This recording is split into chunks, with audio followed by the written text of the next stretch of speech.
अगस्त 2019 में किया ने अपनी हैचबैक लाइनअप में पिकांटो को मुतारिफ़ करवाया एंड इन दिस रिव्यू मैं सेकंड जनरेशन किया पिकांटो को ड्राइव करते हुए आपके साथ एज एन ऑनर अपने ओपिनियंस, थॉट्स, एक्सपीरियंसेस और गाड़ी के बारे में कुछ फैक्ट्स शेयर करूंगा। एज़ यू नो कि पाकिस्तान में अगर कैटेगरी इन प्राइस वाइज देखा जाए तो किया पिकांटो का एक ही डायरेक्ट कंपेटिटर है which is the Suzuki Cultus. So इसलिए कुछ नेसेसरी चीज़ें जो कि कंपैरिजन के बगैर समझ नहीं आती, सिर्फ उन ख़ास चीज़ों में मैं कल्टस और पिकांटो को आपस में कंपेयर करूँगा, मगर मेरा मेन फोकस और एनालिसिस किया पिकांटो पे ही होगा। सो अगर आप कल्टस एंड पिकांटो का कंपैरिजन देखना चाहते हैं तो आप टॉप राइट बैनर पर क्लिक करके दोनों का कंपैरिजन देख सकते हैं। बट अगर आप इस वीडियो से स्टिक करते हैं तो आपको मेन फोकस किया पिकांटो पे ही नज़र आएगा। रिव्यू शुरू करने से पहले मैं एक डिस्क्लेमर देना चाहता हूँ कि इस रिव्यू में मैंने कई चीज़ों में किया पिकांटो को होंडा सिटी की 5th जनरेशन और टोयोटा यारिस के साथ कंपेयर किया एंड आई नो बहुत से लोगों को ये थॉट आएगी कि इनका कंपैरिजन नहीं बनता, बट मेरा जो मेन पॉइंट है वो ये नहीं है कि मैं इनको एज ए कंपेटिटर ट्रीट कर रहा हूँ और मैं हरगिज़ इन्हें एज ए कंपेटिटर ट्रीट नहीं करूँगा। इंस्टेड सिर्फ एज ए रेफरेंस होंडा और टोयोटा को मेंशन करूँगा, और वो इसलिए कि कई ऐसी चीज़ें हैं जिस पे किया ने as a Korean car manufacturer and as a new entrant focus किया है, जिस पे इन जापानीज़ मैन्युफैक्चरर्स होंडा और टोयोटा को भी फोकस करना चाहिए। और जब मैं कुछ स्पेसिफिक चीज़ों का कंपैरिजन करूँगा तो आप खुद भी फील करेंगे कि टोटली मेक्स सेंस। तो स्टार्टिंग विद द रिव्यू मैं सबसे पहले इस क्वेश्चन का आंसर करूँगा कि is Kia Picanto really a hatchback, और किस तरह से ये बहुत सी चीज़ों में सेडान्स को टक्कर देती है एंड इन सम केसेस उनसे बेहतर परफॉर्म करती है। मैंने किया पिकांटो में 26 ऐसी चीज़ें नोट की हैं जिसमें ये हमारी दो लोकली मैन्युफैक्चर्ड सेडान्स यारिस और सिटी की 5th जनरेशन से सुपीरियर है, और इवन इसकी अपनी कैटेगरी में भी वो चीज़ें यूनिक हैं, विच मीन्स लोगों को जो छोटी गाड़ी से कंप्लेंट्स होती हैं वो पिकांटो में to a huge extent resolved हैं। पहली चीज़ है गाड़ी की ओवरऑल ड्राइव और ड्राइविंग प्लेयर। एक चीज़ की मैं आपको श्योरिटी दे सकता हूँ कि अगर आप गाड़ी को खुद ड्राइव करेंगे तो आपको जो पहली चीज़ फील होगी वो यही होगी कि आप कंफ्यूज हो जाएंगे कि मैं क्या वाकई कोई छोटी गाड़ी चला रहा हूँ, बिकॉज गाड़ी आपको बिल्कुल भी ये फील नहीं करवाती कि जैसे आप कोई छोटी गाड़ी चला रहे हो। गाड़ी के इंटीरियर का व्यू, गाड़ी की ड्राइविंग पोजीशन और गाड़ी की जो हैंड ऑन फीलिंग है in my opinion class leading है। एंड अगेन जब आप गाड़ी को ड्राइव करके गाड़ी से बाहर निकलेंगे और मुड़ के गाड़ी को देखेंगे तो आपको डाउट होगा कि मैं क्या वाकई इस गाड़ी से निकला हूँ। हाउएवर इस सब में एक चीज़ जो मुझे थोड़ी कंसर्निंग लगी है वो है गाड़ी की सीट कुशनिंग। वैसे तो सीट कुशनिंग ठीक है और लाइकली चांसेस हैं कि आपको उससे कोई कंप्लेन ना हो, बट स्टिल मेरा ख्याल ये है कि सीट कुशनिंग उतनी सॉफ्ट नहीं है जितना कि हो सकती थी। और ये मैं point as a wish list raise नहीं कर रहा, बिकॉज पिकांटो का डायरेक्ट कंपेटिटर कल्टस की सीट की सॉफ्टनेस ज़्यादा है। लिस्ट में जो पिकांटो की दूसरी खास बात है वो गाड़ी की रिलायबिलिटी और ड्यूरेबिलिटी है। एक तो ये चीज़ है कि पाकिस्तान में रिलायबिलिटी और ड्यूरेबिलिटी में गाड़ी कैसी होगी। ऑल्दो पाकिस्तान में गाड़ी को अभी कोई बहुत ज़्यादा टाइम नहीं हुआ, बट बिकॉज मैकेनिकली गाड़ी एग्जैक्टली सेम है जिस तरह बाकी दुनिया में लॉन्च हुई थी। सो अगर इस तरीके से गाड़ी की मजबूती का अंदाज़ा लगाया जाए तो गाड़ी एक्सट्रीमली ड्यूरेबल और रिलायबल है, बिकॉज इसी सेम पिकांटो को यूके में मोस्ट रिलायबल गाड़ियों में शुमार किया जाता है और रिलायबिलिटी में पिकांटो एक अवार्ड विनिंग गाड़ी रही है। एंड दिस इज़ वाई कि यूके में पिकांटो की किया ने 7 साल और 1 लाख किलोमीटर्स की वारंटी दी थी, और इवन पाकिस्तान में किया ने 4 साल और 1 लाख किलोमीटर्स की वारंटी दी है। बट यहाँ पे मुझे किया से ये डिस्क्रिमिनेशन की कंप्लेन ज़रूर है। एज अ हैचबैक जिन चीज़ों में पिकांटो को एज है उसमें थर्ड चीज़ है गाड़ी के फिट एंड फिनिश। इसमें both exterior and interior included है। एक्सटीरियर की पेंट क्वालिटी बहुत बेहतर है और अपनी कंपेटिटर कल्टस से माइल्स अहेड है। And same goes for interior. गाड़ी में कोई फ्लिम्जी या वॉबली टाइप मटेरियल का यूज़ नहीं है एंड इस एरिया में आपको गाड़ी से कोई कंप्लेन नहीं होगी। नेक्स्ट चीज़ है इंटीरियर की फील। इंटीरियर की क्वालिटी मटेरियल्स में इन माय ओपिनियन गाड़ी ना सिर्फ कल्टस से बहुत बेहतर है बट इवन सिटी की 5th जनरेशन और यारिस से भी बेहतर है। इवन के जो गाड़ी में बटन्स यूज़ किए गए हैं, फॉर एग्जांपल स्टीयरिंग पे, वो चीप फील नहीं होते एंड इंस्टेड गाड़ी के ओवरऑल क्वालिटी वाइज जो प्रीमियम होने की परसेप्शन है उसमें ऐड करते हैं। मूविंग ऑन, अगर मैं गाड़ी की ड्राइव कैपेबिलिटी की बात करूँ तो जो चीज़ मुझे सबसे इम्प्रेसिव लगी है वो गाड़ी की ब्रेक। गाड़ी की ब्रेक बहुत इम्प्रेसिव है और सिटी की 5th जनरेशन से भी बेहतर है। और even Corolla XLI and GLI जो अब डिसकॉन्टिन्यू हो गई हैं, उन दोनों गाड़ियों से भी बेहतर ब्रेक किया पिकांटो की है। Same goes for suspension. Picanto का एक ह्यूज प्लस गाड़ी की सस्पेंशन है। गाड़ी की सस्पेंशन काफ़ी सॉफ्ट है और बम्प्स पे काफ़ी स्मूथली गुजरती है। एंड मेरी ऑब्जर्वेशन के मुताबिक टोयोटा की सॉफ्ट सस्पेंशन और जो होंडा की स्टिफ सस्पेंशन होती है उसके इन बिटवीन है। और मेरा ये बिलीव है कि एक परफेक्ट बैलेंस है, और वो इसलिए कि गाड़ी की हैंडलिंग भी ठीक है और काफ़ी हद तक रिस्पॉन्सिव है, और at the same time suspension भी बहुत सॉफ्ट है। एज यू नो, नॉर्मली एक चीज़ मिलती है, बट पिकांटो में इन दोनों चीज़ों का एक परफेक्ट बैलेंस है। और एक और जो बहुत हैरानकुन चीज़ है वो गाड़ी की हाई स्पीड हैंडलिंग और स्टेबिलिटी है। अपनी कैटेगरी के हिसाब से गाड़ी की रोड ग्रिप और स्टेबिलिटी नेक्स्ट लेवल है। और एक दफ़ा जब आप गाड़ी को किसी टफ सिचुएशन में चेक करेंगे तो आप खुद हैरान होंगे कि गाड़ी रोड नहीं छोड़ती। एंड मोस्टली केसेस में काफ़ी कम बॉडी रोल फील होता है और बहुत कम ही होता है कि आप गाड़ी की टर्निंग पे ज़्यादा शेक करें। अगेन, अगर आप सेम तरह के टर्न्स पे टोयोटा यारिस और किया पिकांटो को चेक करेंगे तो आपको पता लगेगा कि टोयोटा यारिस रोड छोड़ देती है और गाड़ी को स्किड करते हुए आप महसूस कर सकते हैं। But on the other hand Kia Picanto में ऐसा नहीं होगा और गाड़ी रोड नहीं छोड़ेगी। और कुछ हद तक शार्प टर्न्स में किया पिकांटो की स्टेबिलिटी अपनी लीक के हिसाब से अमेजिंग है। ऑल्दो गाड़ी की रोड ग्रिप फिट है, स्टीयरिंग काफ़ी लाइट और इजी टू मैन्यूवर है, बट स्टिल एक थोड़ी प्रॉब्लमेटिक चीज़ गाड़ी में प्रेजेंट है, और वो ये है कि अगर मोटरवे पे आपके साथ से कोई बड़ी बस गुजरे तो गाड़ी में बॉडी रोल और एक इम्पैक्ट महसूस होता है। बट ये चीज़ आपको सिटी की 5th जनरेशन में भी महसूस होगी। जिन चीज़ों में पिकांटो को एज है उसमें नेक्स्ट चीज़ है सीट हाइट एडजस्टर। गाड़ी में ड्राइवर के लिए सीट हाइट एडजस्टर प्रेजेंट है, जो कि अगेन यारिस और सिटी 5th जनरेशन में मिसिंग है। सो पिकांटो में इसकी वजह से ड्राइवर अपनी मर्जी की पोस्चर एंड पोजीशन बना सकता है, और वैसे भी गाड़ी की ड्राइव जितनी भी अच्छी हो, बट अगर आप उसको अपनी हाइट के अकॉर्डिंग सेट करके नहीं चला सकते तो आप बहुत डिसएडवांटेज फील करते हैं। मूविंग ऑन, गाड़ी का 14th एडवांटेज टर्निंग रेडियस का है। गाड़ी की टर्निंग रेडियस सिटी ड्राइविंग और पार्किंग फ्रेंडलीनेस में गाड़ी को एक काफ़ी फेवरेबल ऑप्शन बना देता है।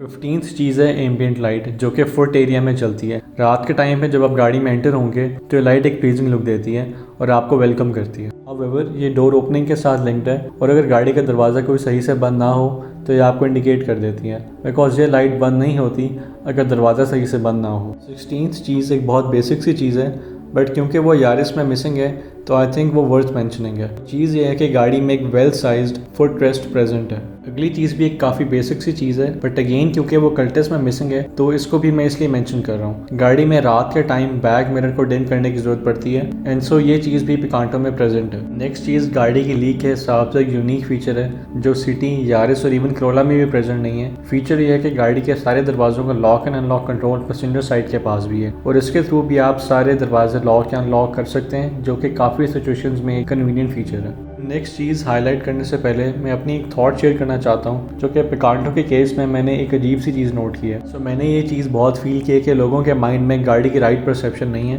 और अगर सिर्फ वो लोग गाड़ी को ड्राइव कर लें तो उनकी परसेप्शन गाड़ी के बारे में बदल सकती है। इवन शेप के बारे में भी कुछ ऐसा ही है, या तो लोगों को अच्छी लगती है या फिर लोगों को अजीब लगती है। एंड इन माई केस मुझे गाड़ी खूबसूरत लगती है।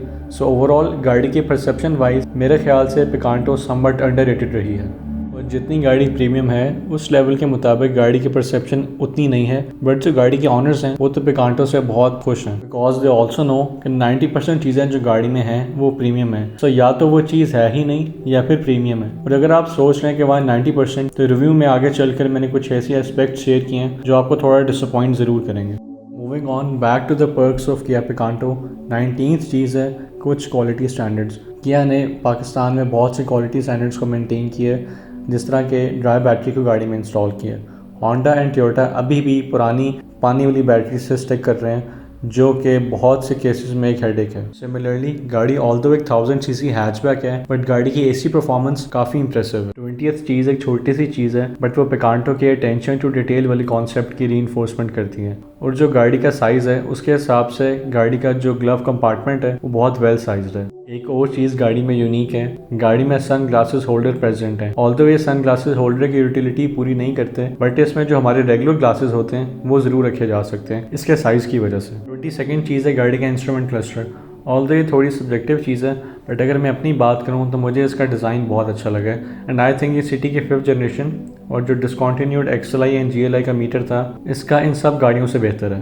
इसके डिज़ाइन के अलावा इसमें फिर से एक डिटेल का ख्याल रखा गया है, और जब गाड़ी में फ्यूल रिफिल होता है तो इसका एक ट्रिप मीटर ऑटोमेटिकली ज़ीरो हो जाता है। आई विश ये चीज़ें हमारी पाकिस्तानी गाड़ियों में कई सालों से होती, बिकॉज अब इन छोटी छोटी चीज़ों को सेलिब्रेट करते हुए भी मैं सोचता हूँ कि हमें कितनी बेसिक चीज़ों से दूर रखा गया है सिर्फ लैक ऑफ कॉम्पिटिशन की वजह से। फोर्थ चीज़ है, रेयर रूम में 3 हेडरेस्ट्स हैं और 3 ही सीट बेल्ट हैं। अगेन दिस शोज कि गाड़ी में इंटेंशनल कॉम्प्रोमाइज नहीं किए गए अनलाइक सुजुकी कल्टस। 25th और लिस्ट की सेकंड लास्ट चीज़ है इंटीरियर लाइट्स का ऑटोमेटिकली ऑफ होना अगर आप गलती से उन्हें ऑन छोड़ देते हैं, और ये बहुत बेसिक सी चीज़ है और इस गलती की वजह से बैटरी ड्रेन का खर्चा होता है, और ये चीज़ इवन यारिस में मिसिंग है बट किया पिकांटो में प्रेजेंट है।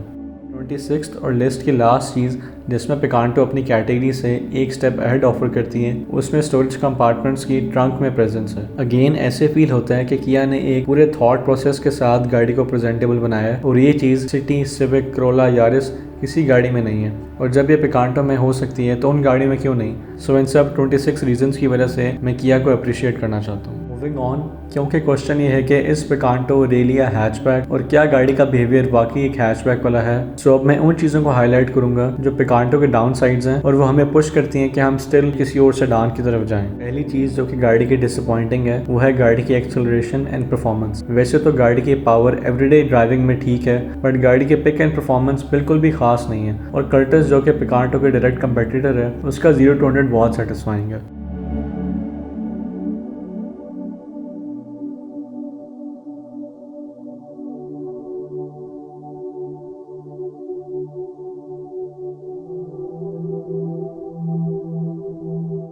पिकांटो का जो इनिशियल परफॉर्मेंस है वो काफ़ी बेहतर है, बट मसला ये है कि जब आप थ्रॉटल को ज़्यादा प्रेस करते हैं तो इवन देन गाड़ी का बिहेवियर में कोई खास फर्क नहीं पड़ता और रिस्पॉन्स में बहुत ही स्लाइड सा डिफरेंस फील होता है। Same goes for the fuel average. गाड़ी की फ्यूल एवरेज एक बहुत ही कॉन्ट्रोवर्शियल सी चीज़ है। कुछ ओनर्स का क्लेम है कि गाड़ी की फ्यूल एवरेज बहुत डिसअपॉइंटिंग है, वेयरएज कुछ का क्लेम है कि गाड़ी की fuel average 15 to 16 kilometre per litre भी आती है। In my opinion within city with AC turn on, अगर ड्राइविंग कंडीशंस और ड्राइविंग स्टाइल ऑप्टिमम हो तो manual Picanto around 14 to 15 kilometre की एवरेज देती है, whereas automatic Picanto 13 to 14।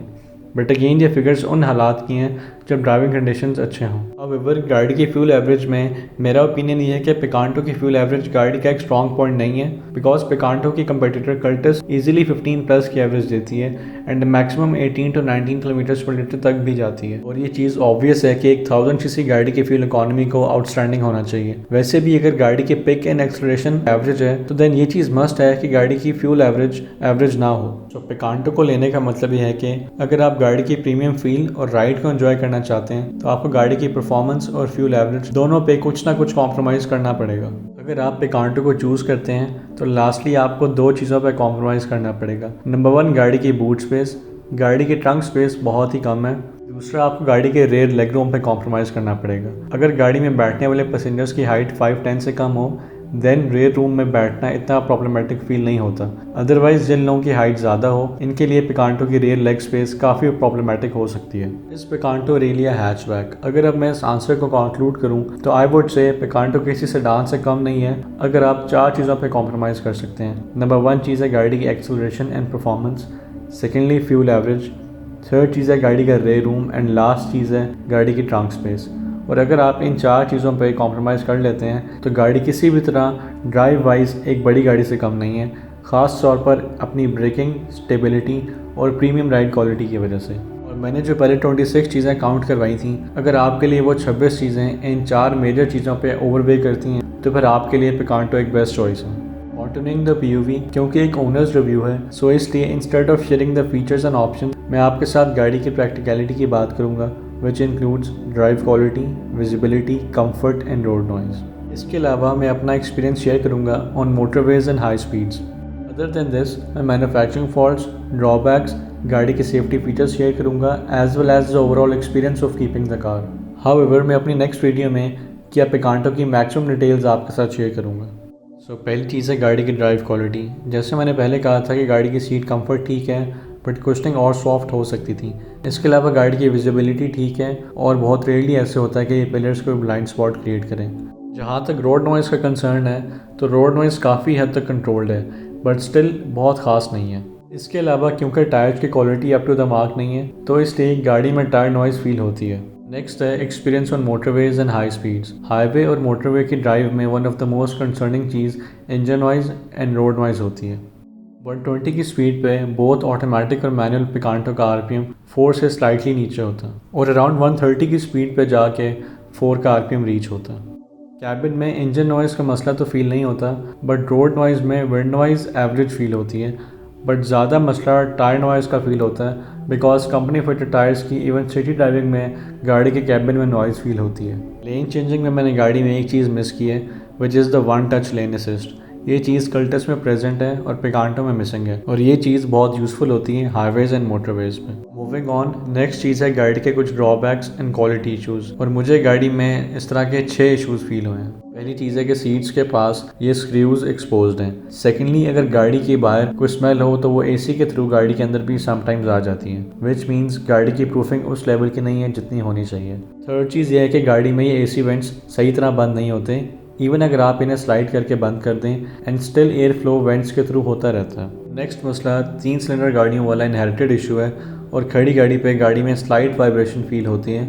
Although vibration बहुत ही कंट्रोल्ड है, बट आइडलिंग में स्लाइट वाइब्रेशन ज़रूर फील होती है। फिफ्थ चीज़ है कि अगर आप गाड़ी में ऑप्शनल इंफोटेनमेंट सिस्टम नहीं लगवाते तो जो स्टैंडर्ड यूनिट गाड़ी में आता है वो ख़ास नहीं है और उसकी वजह से गाड़ी की इंटीरियर लुक भी समवट कॉम्प्रोमाइज्ड फील होती है। सो एटलीस्ट उसके पेरेंट्स को अपीलिंग होना चाहिए था।